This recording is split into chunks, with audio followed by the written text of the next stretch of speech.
The borrowed axe. The boys of Prophet Elisha's school crowded closer together on their benches, trying to make room for the new pupils. But it was no use. There just wasn't room. The boy with the red coat we'll call Jared. Barefooted, Jared had walked many miles that he might attend Prophet Elisha's school, where boys were taught to be teachers for God. But alas, the schoolhouse was far too small. Would Jared and the new pupils have to go home? When school let out, the boys talked together. What could they do about their too small school? One of the boys pointed toward the River Jordan. "Let's take our axes and go to the river," he said, "and cut down trees to build a larger school." "It's a good idea," said an older boy. "And let's ask Prophet Elisha to go with us." The other boys agreed. But Jared hung his head. He had no axe and no money to buy one. "Could you not borrow an axe?" asked the older boy. So Jared went to a neighbor's house and asked if he might borrow an axe.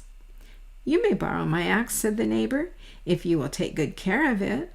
"I will take good care of your axe," promised Jared. "Very good care of it." One morning when the sun was half up, the boys shouldered their axes and walked with Prophet Elisha down the trail to the River Jordan. The river wound in and out, in and out, in and out, like a snake wiggling through the valley. Here and there on its banks were groves of trees, tall trees, short trees, crooked trees, and trees that were straight. Each boy chose a tree to cut down. Jared chose one near the river's edge. He swung the borrowed axe and made a cut. Again and again and again he swung the axe with all his might. Pitchy-piney chips flew this way and that. Then, suddenly, without warning, the axe head flew off the axe handle. A plop, a splash! It sank out of sight. Jared looked where the axe head had fallen, but the water was too muddy to see it and too deep to wade in and feel for it. "Alas, master, for it was borrowed," he cried to Prophet Elisha.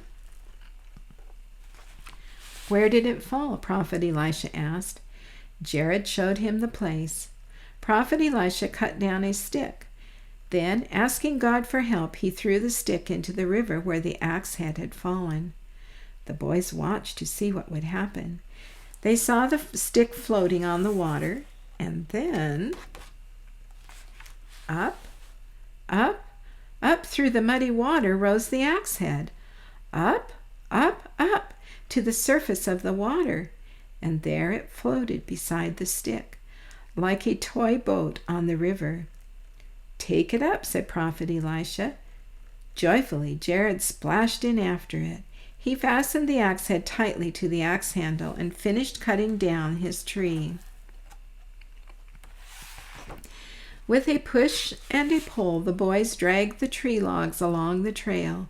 They split the logs into slabs the right size and built a new and larger school. Now the boys wouldn't be too crowded. There would be room enough for all. No one would have to go home. They could all stay at Prophet Elisha's school and learn to be teachers for God.